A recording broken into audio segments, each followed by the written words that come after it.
Hello, my name is Russell Myers. Welcome to Issues Unite. So yesterday, February 20th, 2023, two things happened. Biden made a surprise visit to Ukraine. There was no surprise about this. We all knew it was coming. We all knew it was coming. So anyway, the most interesting part of this is that the Biden administration had to get in contact with the Russian administration to make arrangements so that Air Force One wouldn't be shot down or, anything like that. And, so, and Russia complied. It's like, okay, go on, go ahead. And yet there were air raid sirens going off in Kiev while Biden was there, even though there were no, aerial attacks taking place. Anyway, there are a few things about Biden's trip that I find, let's say, interesting. First of all, that his arrival in Kiev happened the very day after the large protest in Washington, D.C., the Rage Against the War Machine rally, where several former presidential candidates made an appearance and made speeches. I'm very sorry that I was not able to go myself, but I'm in the same position as most people. I've got to focus on, making a living. But yeah, so Tulsi Gabbard, Dennis Kucinich, and Bernie Sanders all did make appearances. Meanwhile, Biden has as yet not made a single statement even recognizing that this rally occurred at all. Biden does not recognize anyone in the United States, any American citizen that stands in opposition to continuing this war, or any war, period, at all. He does not recognize any anti-war statement or movement at all, unless it is to claim that if you are against this war, then you're a Putin puppet. So the other thing that I find interesting about this is that this occurred on United States President's Day. So on U.S. President's Day, where was Biden? In Kiev.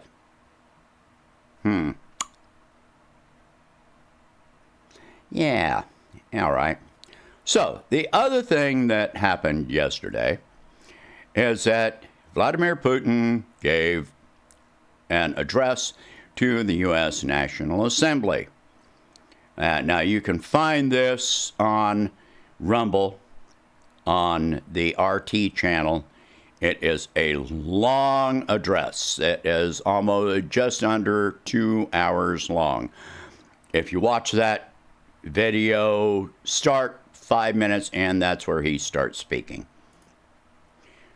Anyway, so Putin made a number of interesting statements and this, such as pointing out that the sanctions have failed, and you don't have to believe Putin about this because it has been reported by a lot of Western financial journals like Bloomberg talking about how the ruble is worth more now than it was before the special military operation began.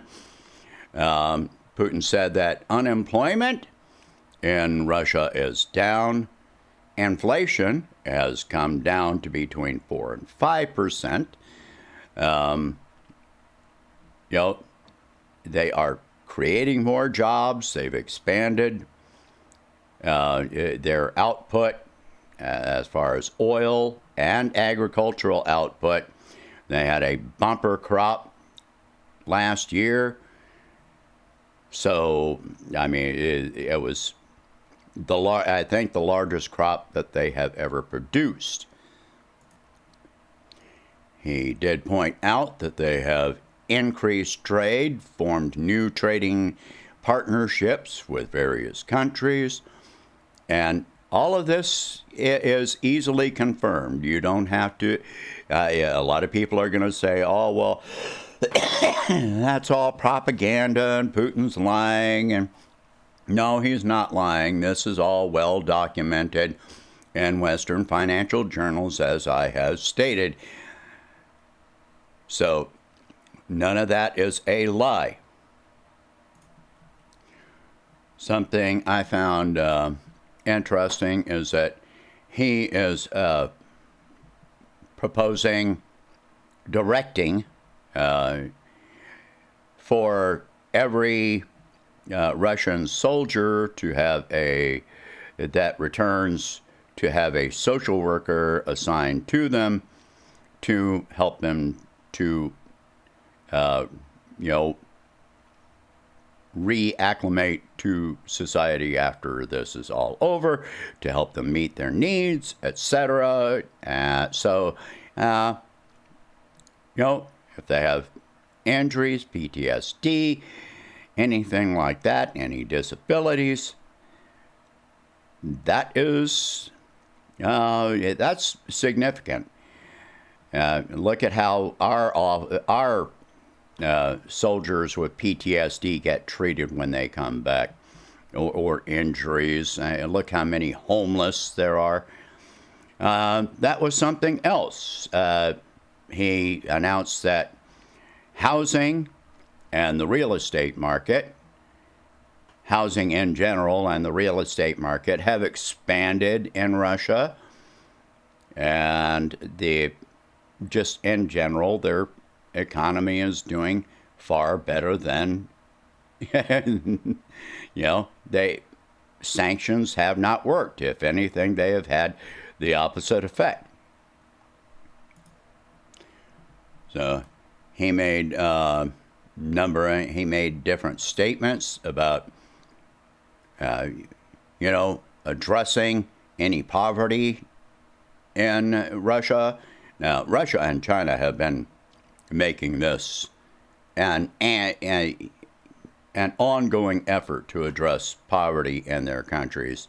And our government has absolutely no plans to address poverty. The only thing that our government is addressing is how to make the wealthy wealthier at your expense. And so that is another thing that Biden announced during his visit. There was very little that was actually, revealed about Biden's trip to Kiev, except for the fact that Biden just promised another $500 million of your tax money to give to Ukraine.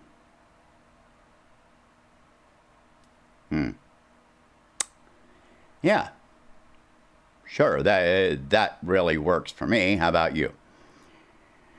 All right, so the biggest thing that Putin announced during his address that is going to get the most attention, and I don't want it misrepresented. Putin announced that Russia is suspending, not withdrawing from, but suspending participation in the New START treaty. You can't blame them for this. They have asked for very reasonable things. I mean, you look at,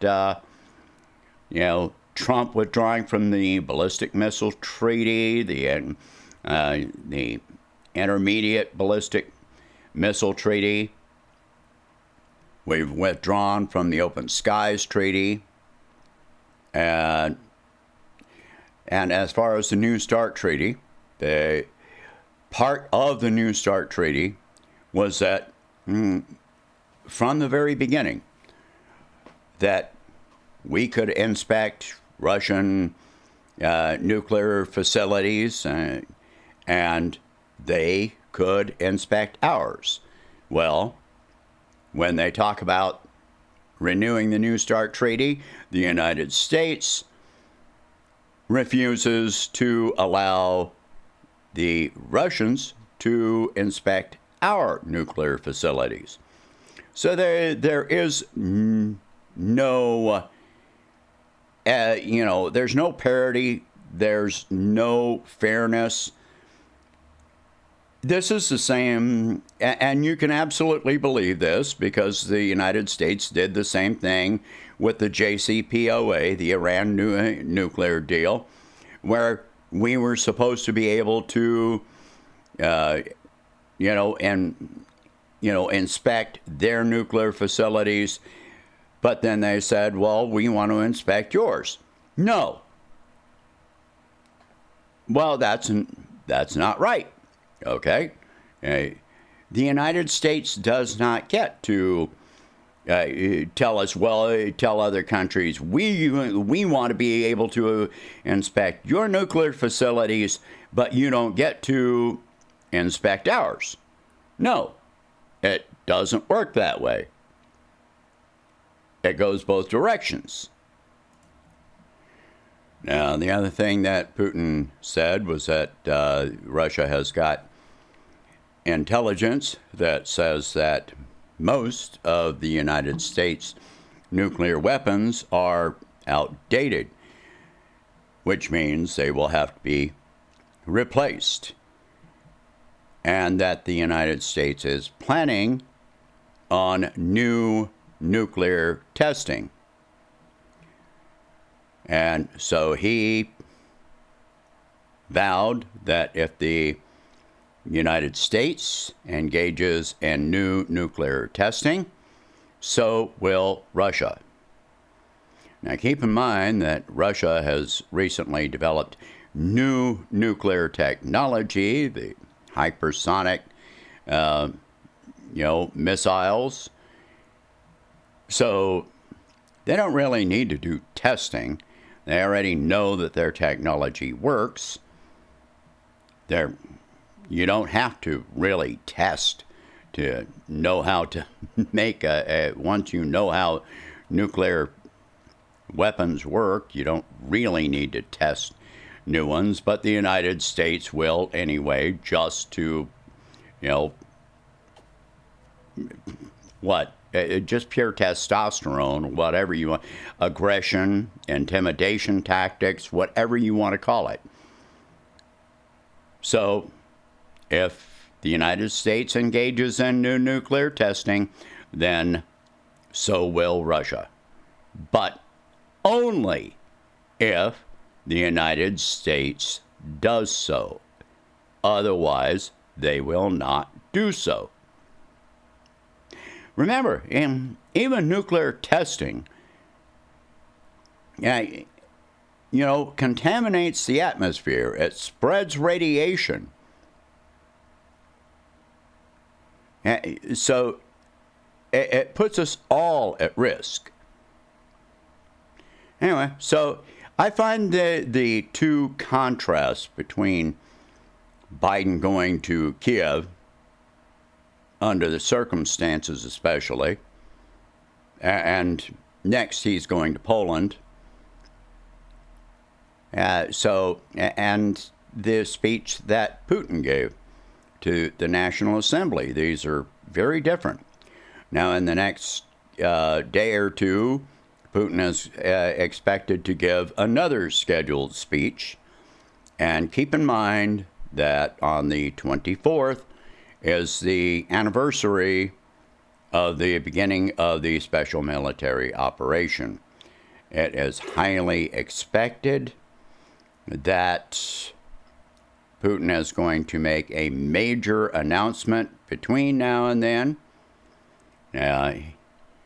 On the 23rd is a very big military holiday in Russia, so I expect that that might be the day that he gives that speech, but I have heard that it would happen on the 22nd, but that's all up in the air.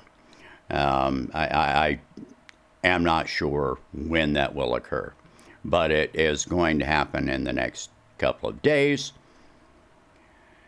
There are a lot of people that have been saying that, Russia is going to start this major offensive, and then there's in Ukraine, and other people say Ukraine is going to start an offensive.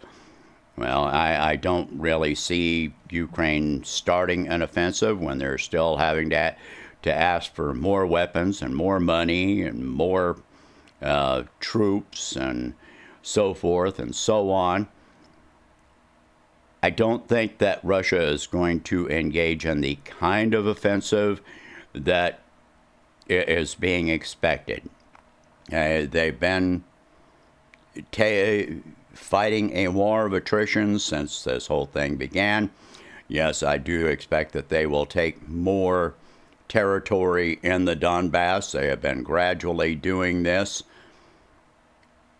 That is for the purpose of pushing Ukrainian forces back, because the United States and the West are giving Ukraine longer range missiles. Well, you push the Ukrainian forces back, and it makes them less capable of striking Russian territory with those long range missiles. So they're pushing them back.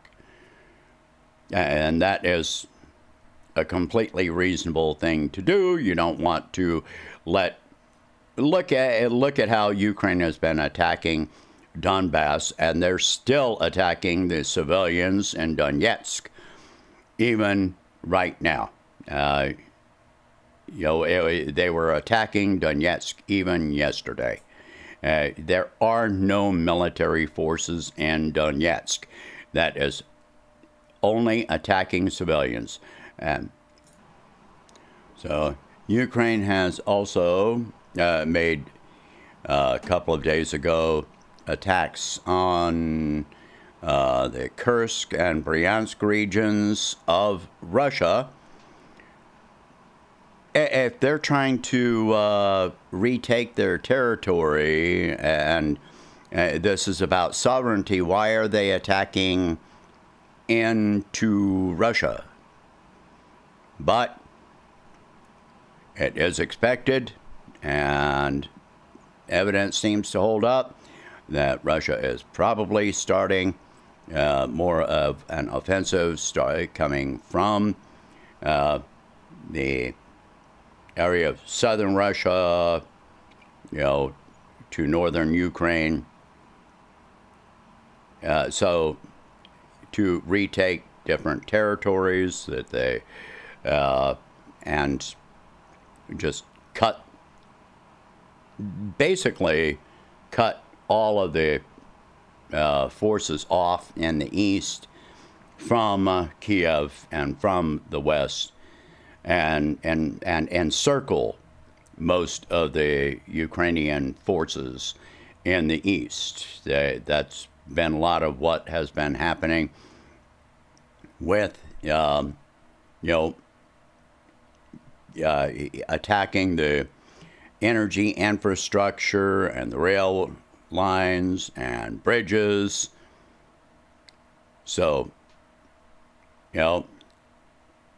many places, Bakhmut is about ready to fall. They're taking their time with it. The Russians are taking their time with it. Crimea is the Russian forces are pushing the Ukrainians back from there. So that's taking areas back that Ukraine had taken during their Kharkov offensive. So when the offensive that was not an actual offensive, just running into territory that was already, already vacated by Russian forces. But now they're coming back for it. So this comparison is just insane. Biden ignoring the American people and handing over money and to Ukraine, while Putin is focusing on the Russian people, putting money in to build up more business, more trade, etc., supporting their own troops.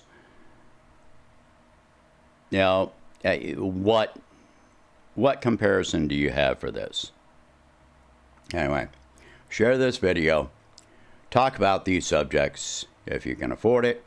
Please donate whatever you can to help expand this channel and my presidential campaign. And I will catch you in the next one. Thank you for watching. Have a good day.